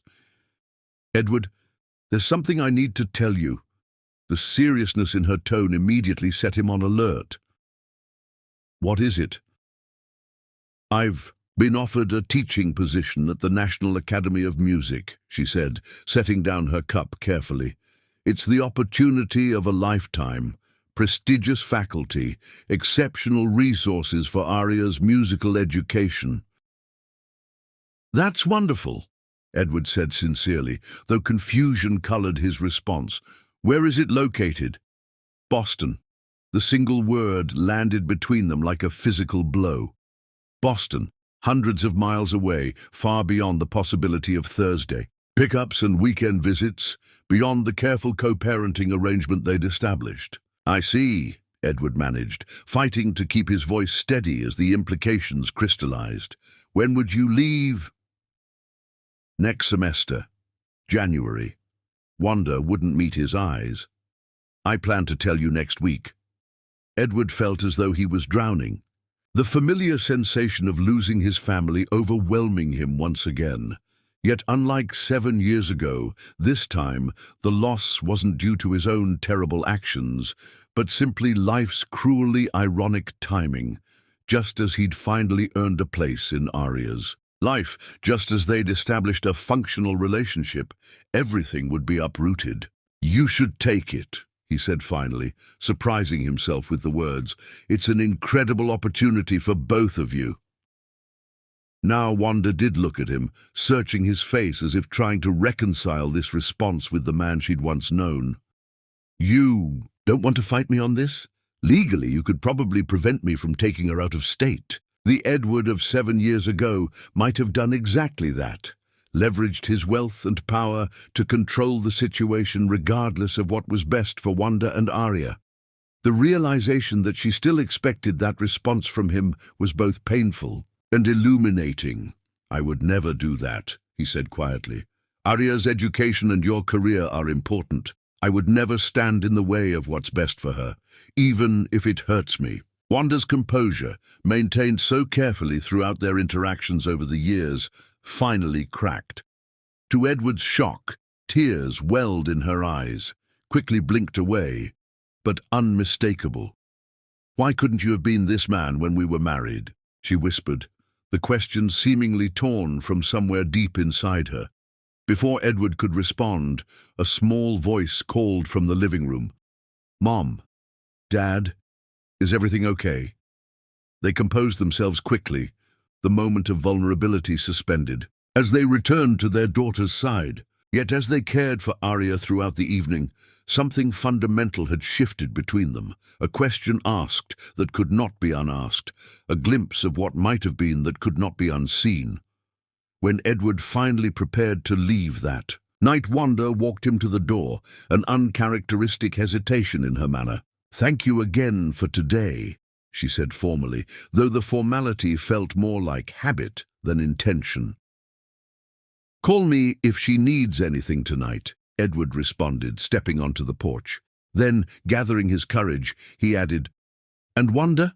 About your question earlier, I ask myself the same thing every day." As he drove home, Edward confronted the reality of their impending separation with a clarity born of hard-earned wisdom.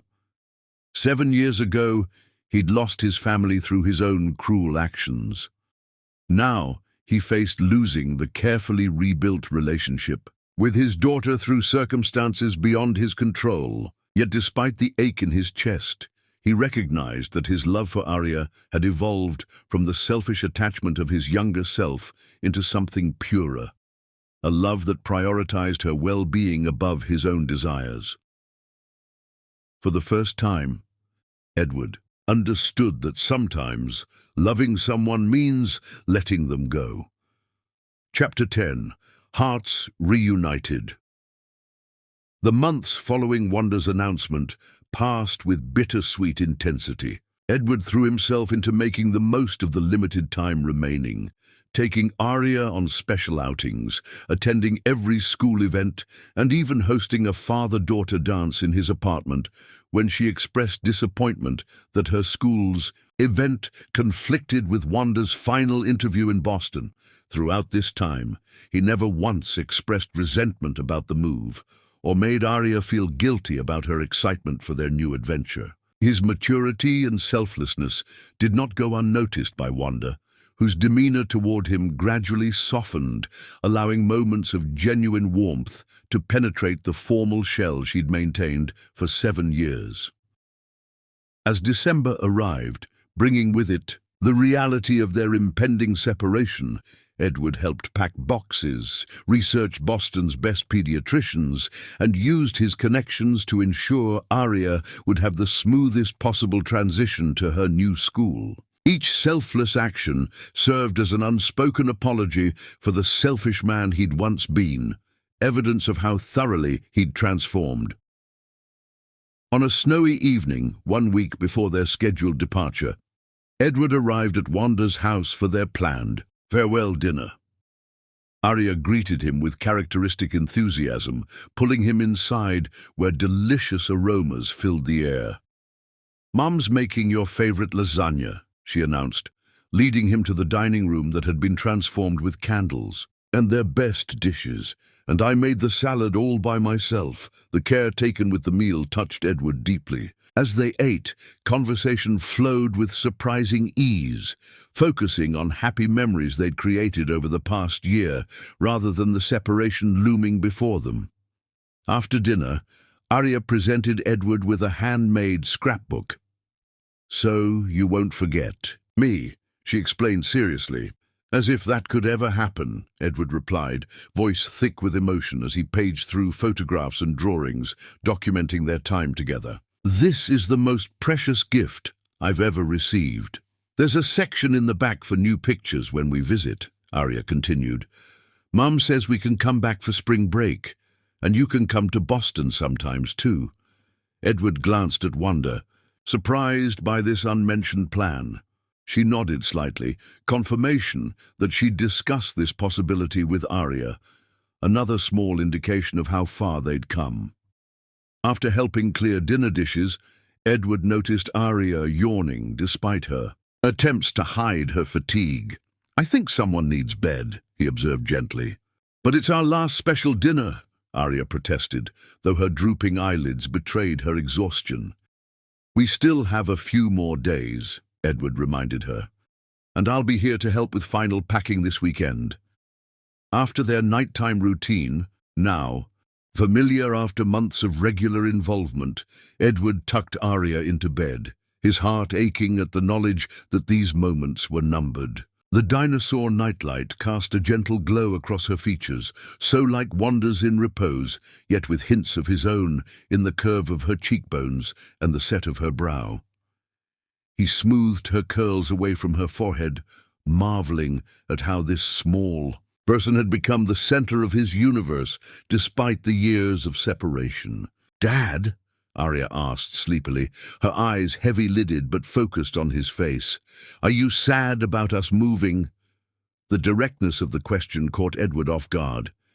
Children's perception often surpassed what adults gave them credit for, and Arya had clearly sensed the emotional undercurrents surrounding their impending departure. Edward considered his answer carefully, wanting to be honest without burdening her with adult complexities.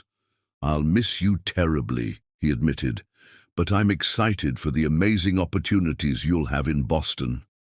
"Mum's sad too," Arya murmured, drifting towards sleep.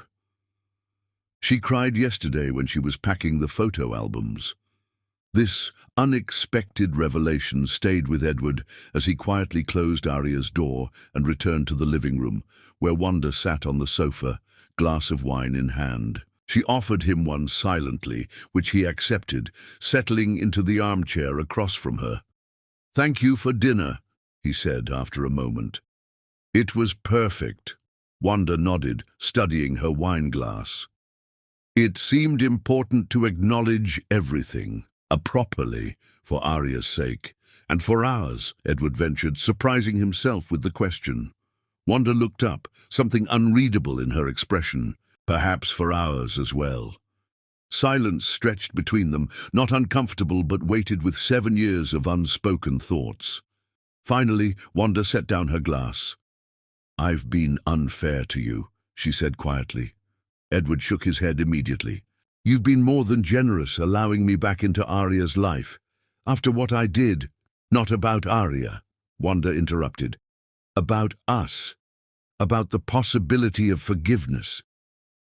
Edward went very still, afraid to break whatever moment was unfolding between them.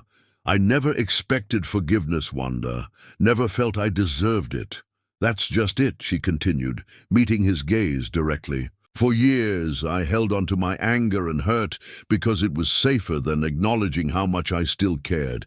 I told myself I was protecting Arya, but I was really protecting myself."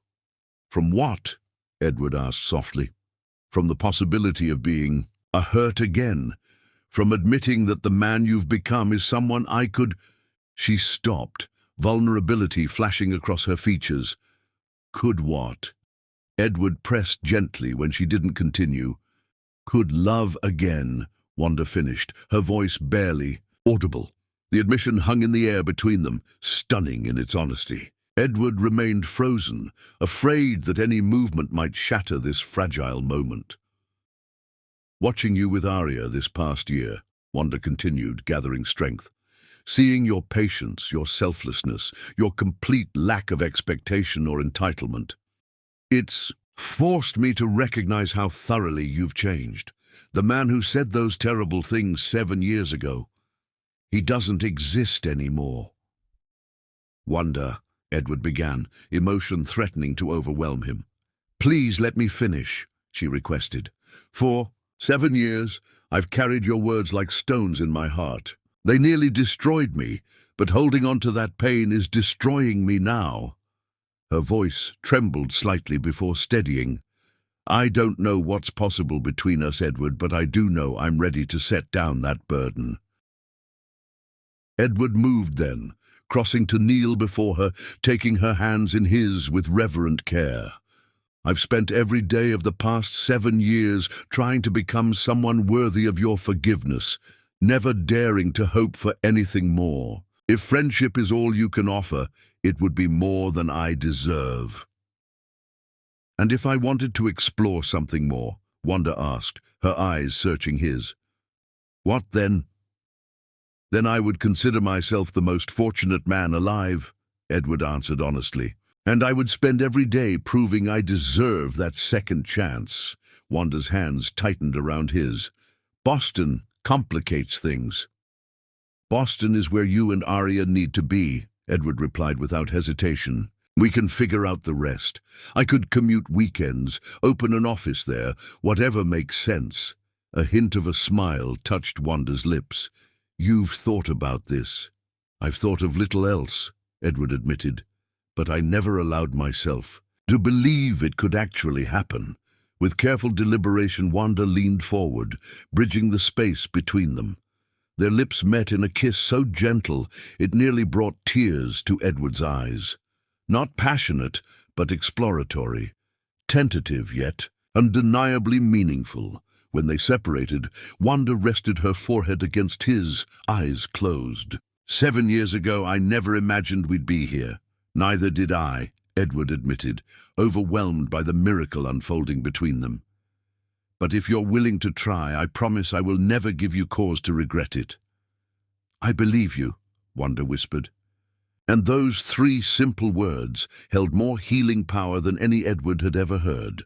They stayed like that for long moments, neither rushing to define what would come next, both recognizing the significance of this threshold they'd crossed. Eventually, Wanda spoke again, practical considerations asserting themselves. "We should take this slowly for Arya's sake, see how things develop with the distance." "Of course," Edward agreed immediately. "We have time to figure this out." As if summoned by the mention of her name, a small voice came from the hallway. "Mom? Dad?" They turned to find Arya watching them, eyes wide with surprised delight. "Are you two having a date?" she asked, the hopefulness in her voice unmistakable. Wanda extended her hand, inviting their daughter to join them. "We're just talking, sweetheart. Grown-up stuff." "About Boston?" Arya asked, settling between them on the sofa. "About lots of things," Edward replied carefully, "including how we'll all stay connected after your move." Arya looked between them with the perceptiveness that sometimes startled both parents. "You're not fighting. You look happy." "We are happy," Wanda confirmed, meeting Edward's gaze over their daughter's head. "We're figuring some things out." This seemed to satisfy Arya, who nestled comfortably between them, seemingly content with this unexpected tableau of family unity. As they sat together, Edward marveled at the journey that had brought them here. From the cruel words that shattered their marriage to this moment of tentative new beginning. Later, after Arya had been tucked back into bed, Edward prepared to leave, though with none of the finality he'd expected from this evening. At the door, Wanda's hand rested lightly on his arm. "Boston is still happening," she said, wanting clarity. "This doesn't change Arya's opportunities there." "I would never want it to," Edward assured her. "Whatever develops between us has to work alongside what's best for her, not instead of it." Wanda nodded, relief evident in her features. "I'll call you tomorrow. We can talk more about possibilities." "I'd like that," Edward replied, happiness warming him despite the winter chill as he stepped onto the porch. Wanda's voice stopped him once more. "Edward, thank you for becoming the man I always believed you could be." As he drove home through gently falling snow, Edward felt a sense of peace he hadn't experienced in 7 years. The future remained uncertain, logistical challenges of distance, the careful rebuilding of trust, the integration of their separate lives into something new. But for the first time, that future contained hope. Not just for continued co-parenting or occasional visits, but for genuine connection, for the possibility of family in its truest sense. What had begun as the worst mistake of his life had initiated a journey of transformation he would never have chosen, but could no longer regret. Through the crucible of his greatest failure, Edward Whitman had become someone better than he'd ever been before. A man capable of selfless love, a father worthy of his daughter's admiration, and perhaps, if fortune favored him, a partner deserving of a second chance with the woman he had never stopped loving. As snowflakes danced in his headlights, Edward whispered a promise to the night. This time, he would get it right.